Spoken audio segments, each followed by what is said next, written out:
Once again, we need to know more about the CIA, the confidentiality, integrity, and availability in the world of cyber and network security. Here is the very well-known triangle. Confidentiality. Confidentiality is protecting data from being read, from being from reading it by someone who is not authorized to read it.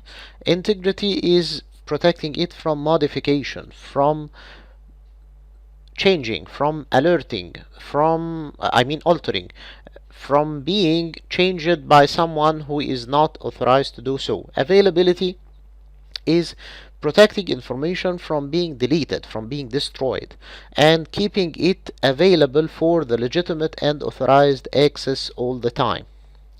The ways to access control to protect this CIA are generally three ways. Is it to authenticate someone based on something he knows, like the password, or based on something he has, like an access card to access a physical room, for example, or a token that changes password every 60 seconds.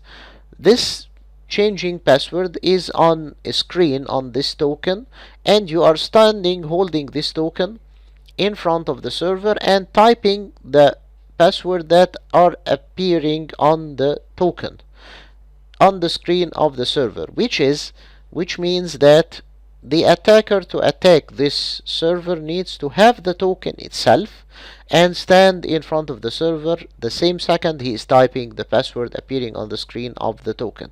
So you are making it hard for him.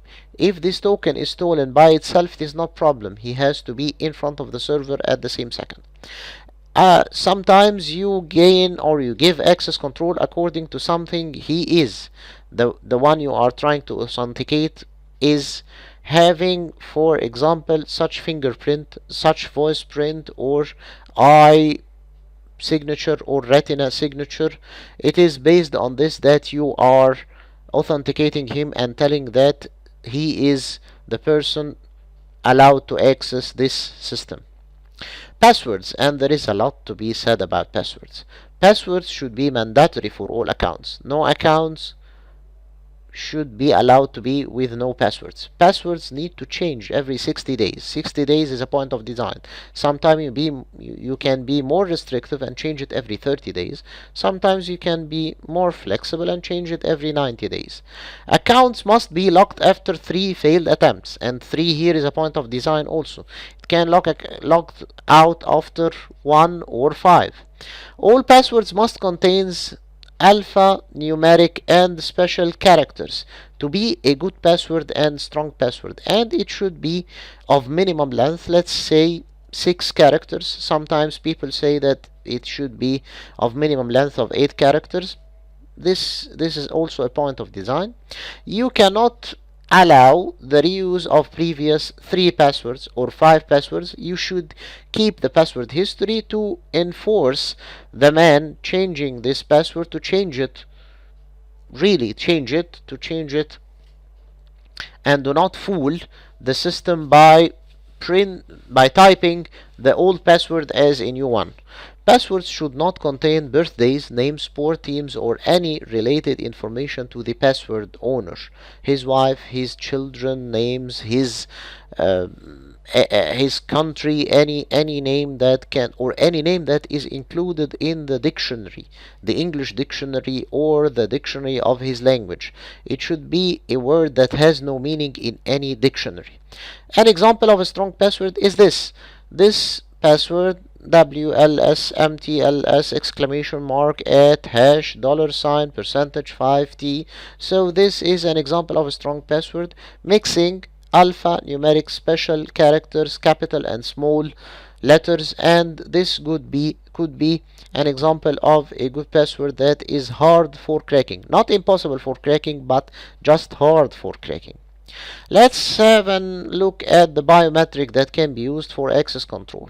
It can be the hand geometry, it can be the retina, it can be the iris, the voice print, the mannerisms. So how it works is written right here.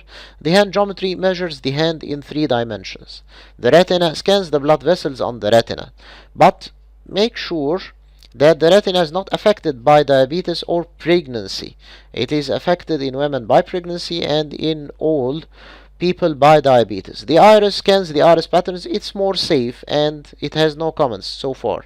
The voice print sometimes can be fooled by a recording, and sometimes your voice print changes by illness or by your psychological circumstances.